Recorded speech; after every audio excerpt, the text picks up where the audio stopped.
lack empathy. Like, I feel like a lot of Christians in this world, whenever somebody deconstructs from Christianity or they talk about their the trauma in the church, you oftentimes see Christians minimize it. They try to make it seem like it's not what it is. They gaslight a lot of people when they talk about the negative experiences within the church and within Christianity. I had a man in my comment section on Instagram tell me what is so traumatic about waking up 9 o'clock in the morning on Sunday to go to church. Now, for those of us who are black and we were raised up in the church and, we were children being forced to go to church every Sunday, we know how traumatic it is. Lord forbid if we was to put our foot down and tell our parents no, because they might beat us into going. They might guilt trip us and condemn us into going. They might talk down on us into going. They might proclaim that we are of the devil, that we have been led astray, that we're being tempted by demons. I used to hear my mother, I love my mom, but I used to hear my mom at certain points early in the morning, I rebuke you, devil. I rebuke you, devil. And that's not on my, listen, I'm not putting anything on my mom, but that's a lot of Christian parents out here, a lot of black parents out here. As soon as you don't want to go to church, as soon as you don't want nothing to do with what's going on in that environment, you could still have your own personal relationship, do your own thing with Christianity, but you don't like the church, you don't like the environment, you don't like the people that are there. That's trauma. It's trauma for you to go to church and you see through all the people. You know who's backbiting. You know who's cheating. You know who be talking about everybody up in the church, and they be the first person screaming. They be the first person yelling. They be the first person rolling up and down the pews and up and down the altar. They be the first one for altar calls. Lord forbid the pastor start feeling good and huffing and puffing, and somebody start bringing out the white sheets, and now you in church for another hour. I don't miss that at all, mind you. But that's trauma. I remember being in church as a Christian, and even at this point in my life of being a Christian, I knew this was wrong, but the pastor or one of the ministers was proclaiming or telling everybody to like stand up for Jesus and stand up for God, and everybody's programmed to stand up for God, stand up for Jesus. Everybody cheering. Now, I'm not feeling the spirit, so I'm sitting down. A lot of the kids, a lot of people around my generation ain't feeling the spirit, so they sitting down.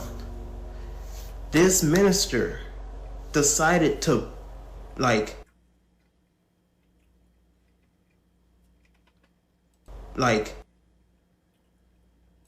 I guess call out on the other side of the pews, decided to call out these group of children for not standing up for Jesus. And she pointing out, look, see, this is what's wrong with our generation today. They don't want to give respect to God. They don't want to give respect to Jesus. Stand up for Jesus. This was going on in the church. And I'm looking at this with pure disgust as a Christian. Like, in the Bible, it tells you to worship God in spirit and in truth. And you're trying to force these kids who aren't feeling the spirit. Most of these people are faking it. And you want to call them out. What does that do to a child? To embarrass them like that? What does that do to a child as they grow up? Do you think they're going to be motivated more to Christ? Do you think they're going to be more motivated to go to church? No. You're having children who are being forced into an environment, and you think they're going to get into the feel of this performance. Yes, it's trauma. I want to give all the praises and the honor to Yahweh Bahashem, Yahweh Shai Bahashem Urecha HaKwadash, and double honors to the elder apostles and the elder bishops of Great Millstone. Honors as well to the other elders and brethren. Shalom to you supporters of the truth. Shalom to you few sisters. Shalom to the elect. So anyway, this young man here has he's tired of the Christian church. It seems that the Lord is waking Generation Z, or I don't know what generation it is now, from the Christian church. I think some of it has to do with social media, truth, us as Hebrew Israelites, and just that family structure of consistently keeping us doing the same thing repetitively has now been done away with. So now children today are more independent in their thinking, but they still should be guided, but they're not being guided. But what they are doing, they've broke the spell and see that the Christian church isn't working. In fact, in my day, my mother made me go. Me and my brothers, we went to the Christian church, and we never liked it. I just sat there and daydreamed and wondering what was next. It was all full of crap. And the main part was we had to go in there and acknowledge a God that had nothing to do with us. It's the psychological part of it. And I can go back in the AI, I did videos on that, of how psychologically when you take something from a people and introduce them to something false, it psychologically destroys them. And it makes sense that now that we've been going to the Christian church, forget the laws, because there's no fear when it comes to God. He loves you. And we're people that need fear, right? And we have no fear. And that's why we all messed up. And that's the big part of it. The identification is a big factor. Like, who are we? Where do we come from? Who is our Lord? When we look at the money, we see a white man, right? We go into church, it's a white man. We look in the media, it's a white man. We go to school, it's always a white man. No wonder we don't never capture to nothing. And then as you grow up, you really start believing that you're nothing. Anyway, John 8:32, and ye shall know the truth, and the truth shall make you free. Now these guys, this young Jake, when I say Jake, I mean Israelite, more than likely, he's free from the chains, the bonds of Christianity, but he hasn't, transformed into something greater, and these people, these Christians have a way, what they've done, they managed to do is they deterred a lot of our people from the Bible in general. Because once you drop out of the Christian church, you'll start saying that everything of it is fake. You know what I'm saying? I don't believe anything of it. I don't believe nothing. Let's go here. Let's read the scripture. Isaiah 51:17. Awake, awake, stand up, O Jerusalem, which have drunk at the hand of the Lord and the cup of his fury. Thou hast drunken the dregs of the cup of trembling, his anger, and wrung them out. Now, do you think as young children, right, sons and daughters, if we went into a place in our captivity, if we went into a place that told us, this is who you are, this is even though you have a father on earth, this is your spiritual father, right, the heavenly father, this is his son, he looked like you and me, right? Think about it. He looks like us, because they say the color don't matter, right? But that's wicked. The police pull you over and you look like a Chinese person with your name, you damn sure can't say it doesn't matter. It absolutely matters. And to a lot of these people, their favorite actors and actresses, if they was portrayed as another nation other than what they worshipped or what they saw them as, they would have a fit. They would write letters to MGM and everything else. So it does matter. And why does it matter? Because now we understand what has happened to us, right? That's the biggest point. We need to know our history. All our history reading is everybody else's. But the only reason, the history they gives us is the history they show us of us fighting for some type of survival. Martin Luther King, this is what we know him of. Although he had some freakish stuff going on. And it was told that they killed him, and in the hospital, allegedly, the bullet didn't kill him. They had to choke him out. Right? But we see, everything we see is us in some type of fight, right? For our freedom in a land that's set up by poison. You see what I'm saying? But imagine if they went and taught us in the church, this is who you are. This is why we're in the condition we're in. This is what happened to us. Now you can see you sinned against the Lord. The Lord is mad at us, and this is why he did what he did. It all makes sense. With Edomites, they can't say that. That's why we're learning there. It's messed up because we're in their doctrine. They're already blessed. They were blessed with the sword. They were blessed with the fatness of the earth. So a lot of them can say, hey, I'm still Christian.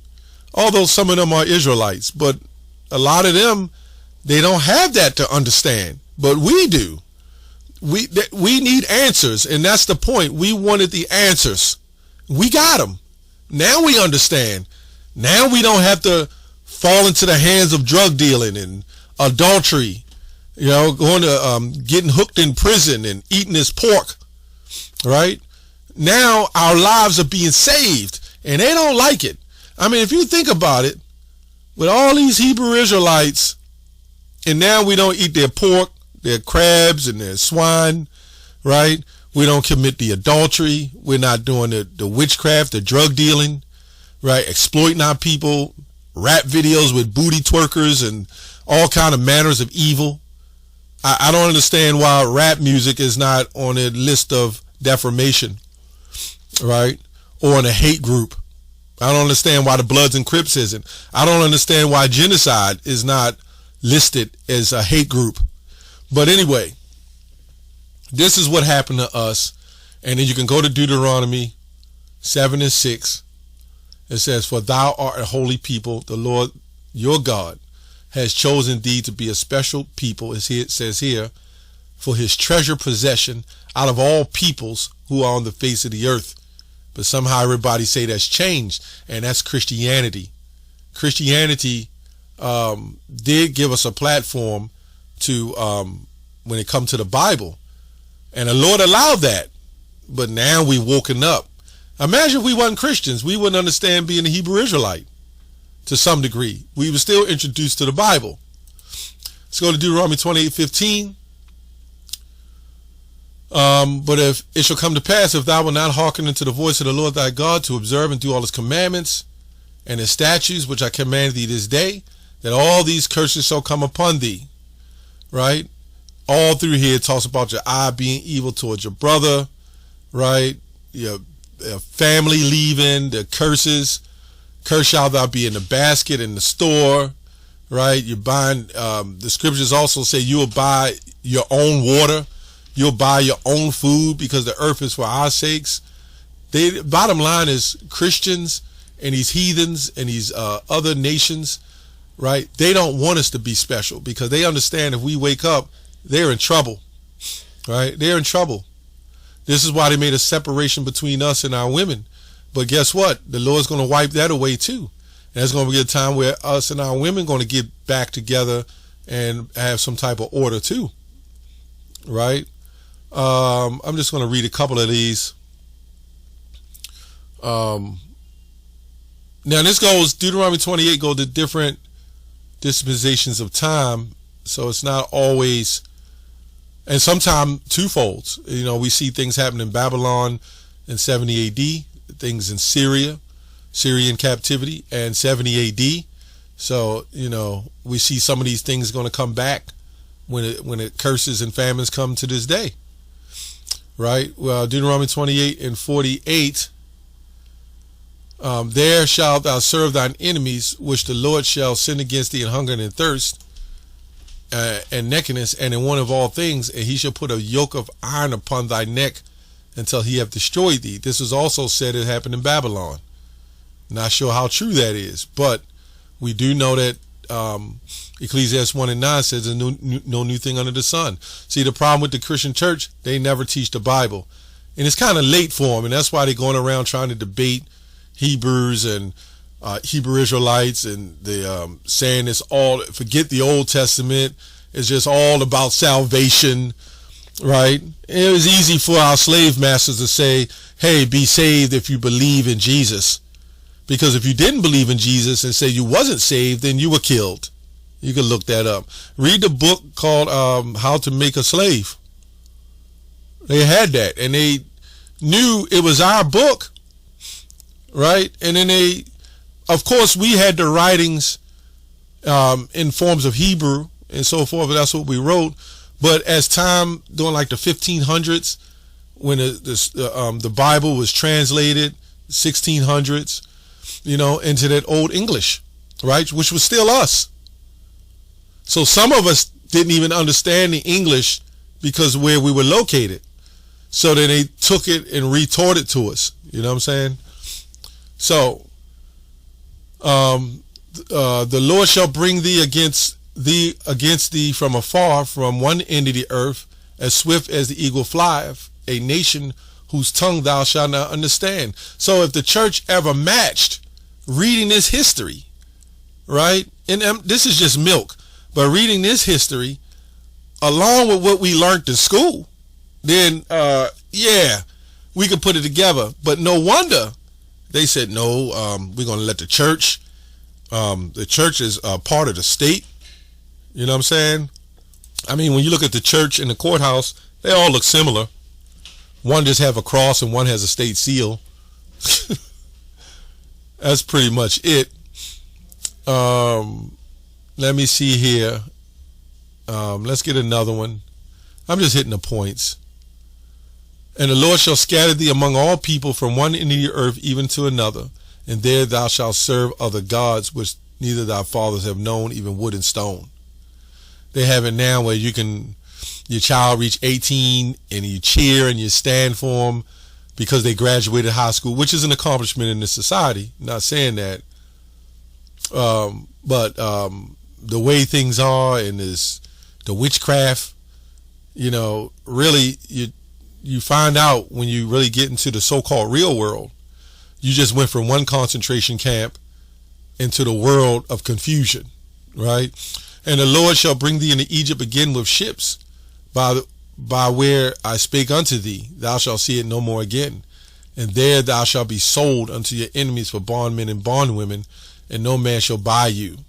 Now, other translations got this confused. In fact, when you get the older translations, some of them do say buy you, but that was Old English meaning beside you. No man shall be beside you. That word buy originally meant beside. What they say today, if they wrote it today, it'll say no man shall be beside you, or redeem you. That's what redeem meant, redemption. Because how are you going to be sold and not bought? You see what I'm saying? That doesn't. He said, thou shalt see it no more again, and you shall be sold unto your enemies, and no man shall buy you, right? We've never seen a time where people were sold and never bought. I mean, the scholars can make up whatever the hell they want to make up, but once you're up for sale, you're up for sale, whether you're a car, whether it's, let me say, whether it's a car, a pair of shoes, cargo, food, it's all up for sale. So we were always up for sale. We were sold back and forth, but who came to save us? When you look this word up in the, let me see here, in the lexicon, it literally says beside you. Now, when we look up here, in some translations say there shall be no buyer. So we see buyer. These is all related in the etymology. And this is what word comes up. When we go back to the older English, as I say here, the 1800s, Young's Copper after Ephesians, Colossians related redeeming. That's what it goes basically into, redeeming. Let me see here. Redeem means to buy back, ransom, recover, by purchase. You see that? That's why I said no man shall buy you, meaning no man will redeem you or recover you by purchase. Right? I mean, far as no man will. No man will redeem you. Also, theological, deliver thee from sin or spiritual death. So that's what buy mean. It goes back to redeem. That's pretty much to the point. I'm going to read a little bit of this. There were several historical movements in the Jewish population in the eastern Israel region, various parts of Africa, over different periods of time. After the destruction of the first temple in 586 BCE, the second temple in 70 AD, Jewish communities spread throughout the Roman Empire, okay, and beyond, including North Africa, right? North Africa. Jews, it says the Jew community established themselves in Egypt, Libya, Tunisia, Algeria, Morocco, some dating back over 2,000 years. So even some of them people that you might see down in Egypt, some of them are actually bloodline Israelites, because remember, we're scattered. So anyway, I just want to touch on that. That's why the main reason why it's not working out for a lot of Jake, because he could see, or he doesn't understand psychological wise, there's no reason for him to be in the church. They're not teaching him who he is. They just teach us Santa Claus and Easter and everything else, but it's always been a lie. Anyway, that's all I want to show.